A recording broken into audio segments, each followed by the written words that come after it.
Yo, what up, Lucid Crew? Welcome back to the channel. Today we're gonna look at more videos that you send me from all over the internet that are weird. It's weird stuff. Let's talk about it. What the? Alright, so look, have you ever wondered why they always tell you to fear the very thing that could set you free? Every time we get close to real power, they throw a monster mask on it. They say, don't go near that symbol. Don't touch that knowledge. That's the devil. But I need you to see the trick. Why would your oppressor warn you away from something unless it had power in it? Take Baphomet, for example. They plaster this goat-headed figure everywhere and call it satanic, and program you to fear before you even begin to think. But pause. What is it really? Baphomet ain't no devil. It's a code. It's the law of polarity written in an image. Male and female. Light and shadow. Human and animal. Spirit and matter, all joined in one body. It's telling you that nothing is separate, that everything is connected, and the only way to master yourself is to integrate all sides of your being. The torch between the horns, that's illumination. That's the fire of knowledge in the mind. That's what lights you up inside. That's what shows you that the kingdom is within. And the wings? That's transcendence, rising above the flesh into higher realms. Even the goat itself, it's not evil. The goat is fertility, vitality, untamed energy, nature in its rawest form. Now see how they flipped it? They took the codes of balance and light and turned it into terror, so you never decode it. And this is not just with Baphomet. They do this with every symbol. The serpent in Kemet, in Africa, the serpent was wisdom, kundalini rising up the spine, DNA activation. But they told you it was Satan. The pentagram, in its true form, it's the 5 elements in balance. It's the human body in harmony with nature. But they painted it black and red and made you think that it was witchcraft. Even your Ankh, the African key of life. They buried it under the cross, stripped the womb out of it, and told you their version was the only sacred symbol. See, this is how they keep you away from your inheritance. They put fear around your ancestral codes. They whisper, don't touch that. It's evil. While at the same time, they're in their lodges, their fraternities, their secret orders, studying those same symbols and writing whole systems of control with them. That's the cruel joke. They don't fear the symbol. They fear you understanding it. Because here's the truth. The devil ain't in the symbol. The devil is in the distortion. They wanted you afraid of images because once the fear takes root, you stop thinking. You stop looking deeper. You stop decoding. If you never decode, you will never unlock the laws that govern this universe. Symbols are not drawings, they're memory. They're ancient libraries compressed into form. They bypass your intellect and speak to the subconscious directly. That's why pyramids, eyes, spirals, circles, they all vibrate in you whether you know the meaning or not. Ancestors use them as maps to the cosmos, reminders of who you are. But the colonizer turned them into haunted houses, so the moment you see them, you run. And while you run, they rule. They build their cities on sacred geometry. They align their monuments with the stars. They use color psychology, numerology, and occult timing in their politics, their wars, their economies. They're playing with your science in your face. And because they've trained you to call it evil, you won't touch it. But here's the shift. Once you stop being afraid, the spell breaks. You realize that Baphomet is not a devil. It's a mirror. The serpent is not evil. It's wisdom rising. The pentagram is not a curse. It's your body, your elements, your temple in alignment. The Ankh is not forgotten. It's the key to life, hidden under another man's cross. Don't worship symbols, and don't fear them either. Decode them. Look through them. Every symbol that they demonized is a doorway back to yourself. The lock is fear, but you hold the key, knowledge. And once you start unlocking them, the whole house of lies comes crashing down. If you stop being afraid of the mask, then you see the truth of the face behind it. And that truth is simple. You are God in the flesh, and the entire universe is encoded within you. That might be one of the best videos I've ever seen on this channel, because I feel that same way. I grew up super Christian, raised to be afraid of everything, Every symbol's bad. Any secular song is bad. Any pagan anything is bad. And if it's not God, if it's not Christian, it's bad. Fuck that. Fuck that.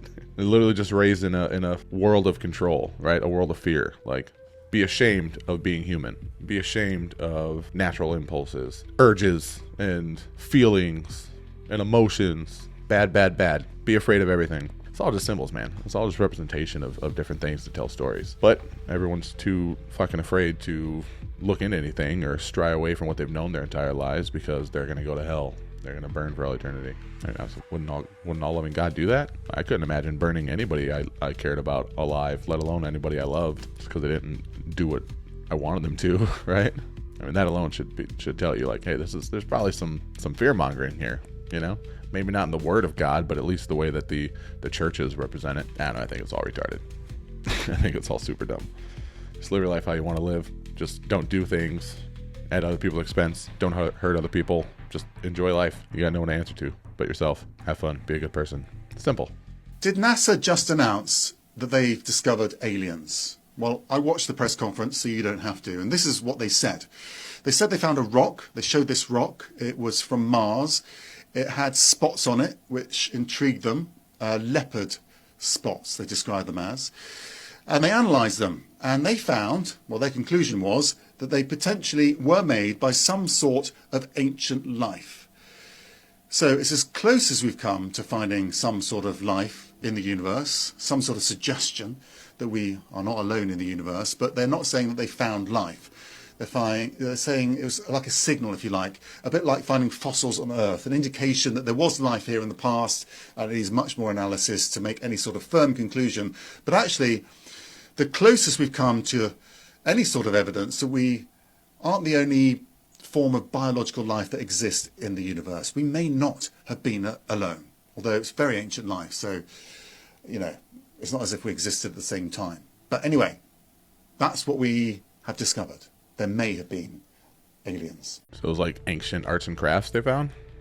Ancient paintings? Someone painted a rock? Someone painted a fucking 40 million year old rock? That's kind of cool. I'll take that. I'll take that any day. Are we about to be told that we're going to be invaded by aliens? Because I sort of feel like that's where things are headed. So there was a UAP congressional hearing yesterday, and they released new footage and new evidence. Now, this isn't the first hearing they've had. This has been going on for a while, but it hasn't been taken seriously. It hasn't caught on to mainstream narratives yet, but I think it's about to.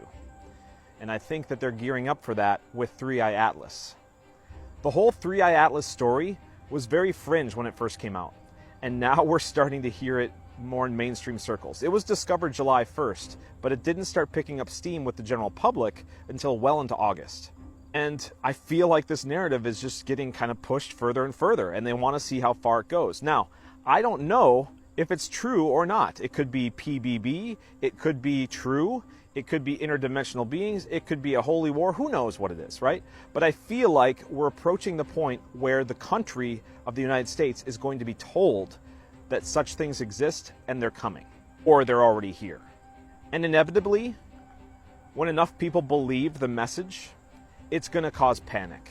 And with that panic can cause all sorts of responses. But naturally, people who are more inclined to be violent or start riots will probably lean into that. And so I think that the government knows this and they're anticipating that. And so they're setting up shop to prepare for that. And perhaps maybe that's even what these data centers are, because guys, these data centers are huge and they don't look they look like concentration camps. So if 3i Atlas is supposed to arrive sometime next month to Mars and then be closest to us, I think in December, we're looking at a window sometime in 2025 where this narrative is going to continue to be pushed if this is what's happening.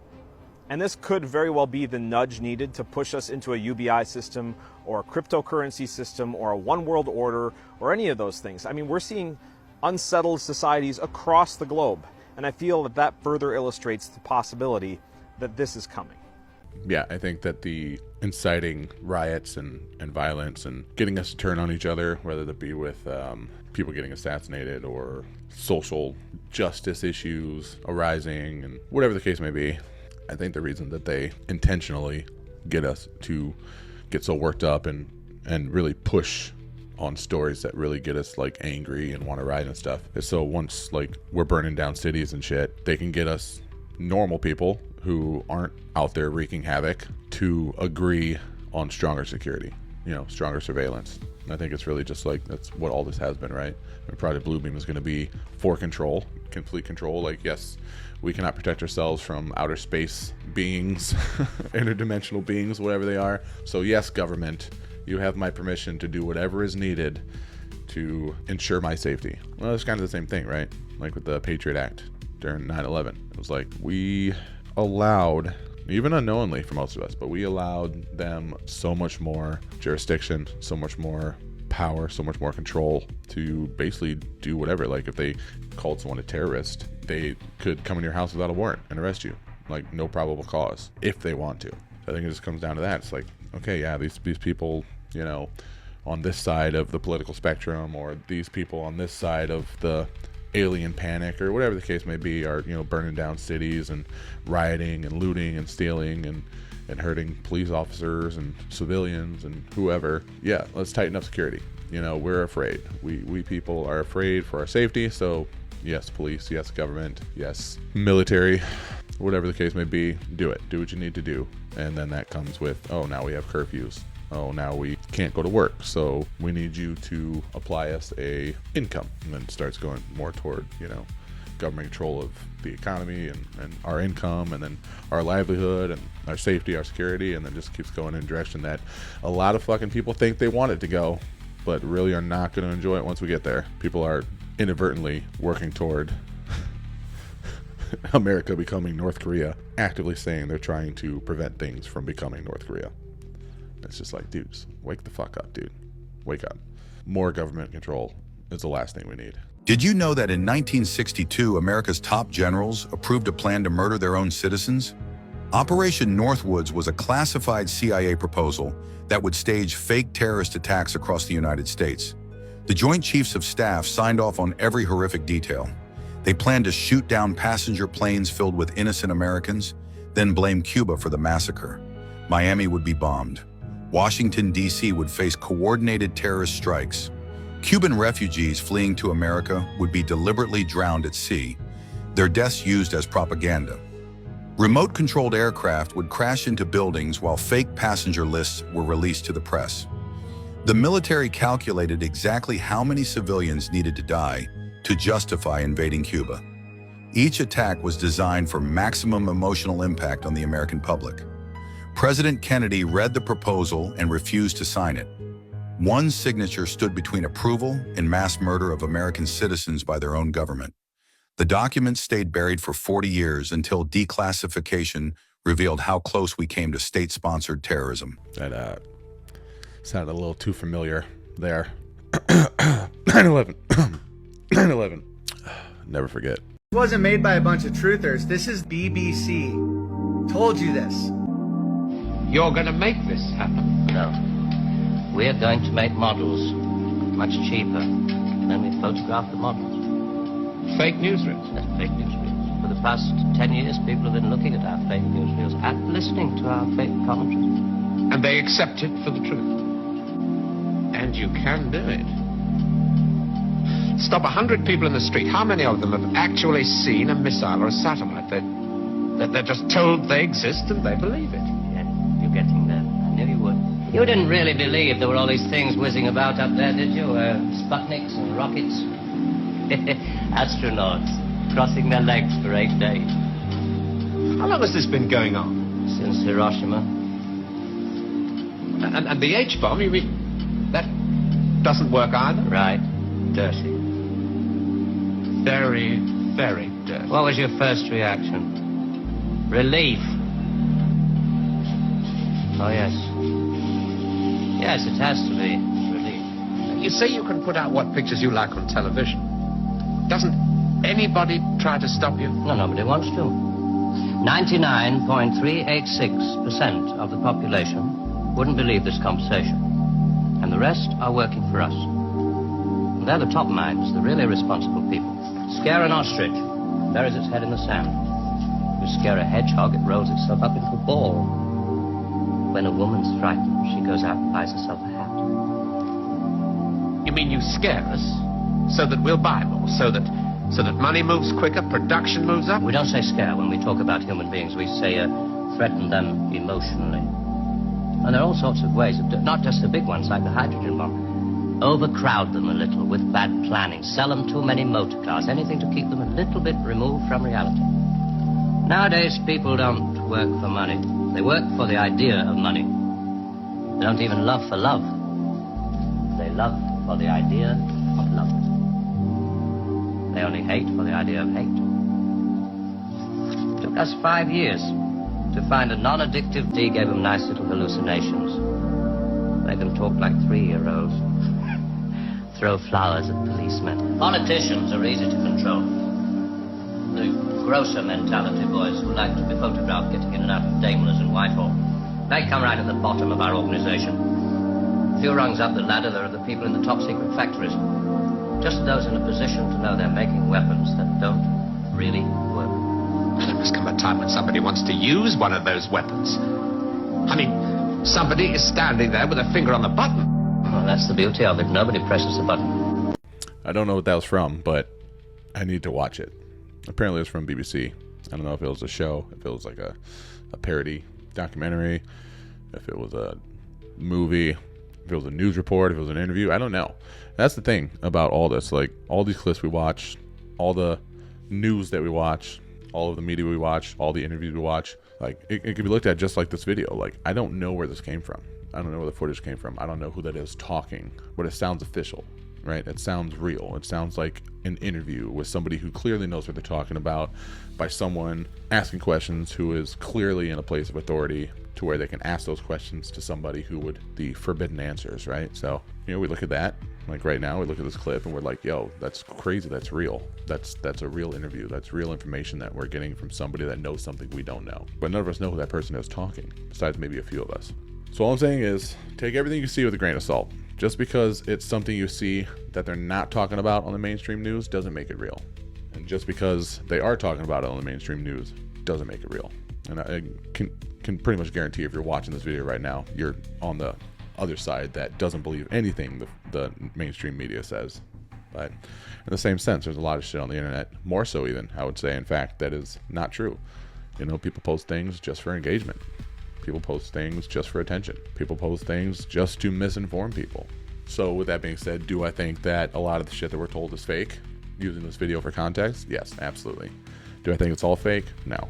I think we're told just enough and shown just enough real shit to where we feel comfortable believing the copious amounts of fake shit. You know, give us just enough truth to trust them and trust the lies that follow whatever truth they tell us. But that's it for today's video, guys. Thank you so much for watching. This is your first time here. Like, subscribe, pump up the numbers on an algorithm, bro. Help your boy out. Lucid Crew, thank you, guys. Always here, always welcome, always good to see you. I'm sure I'm talking to you in the chat right now while this video is premiering. And yeah, if you never joined us for a premiere, keep a lookout. Subscribe to the channel, hit the bell so you get notified when we do live video premieres, and we all just hang out and talk live in the chat. It's fun. Everyone's super cool. But that's it for today, guys. Enjoy the rest of your day, and I'll see you in the next one. Peace.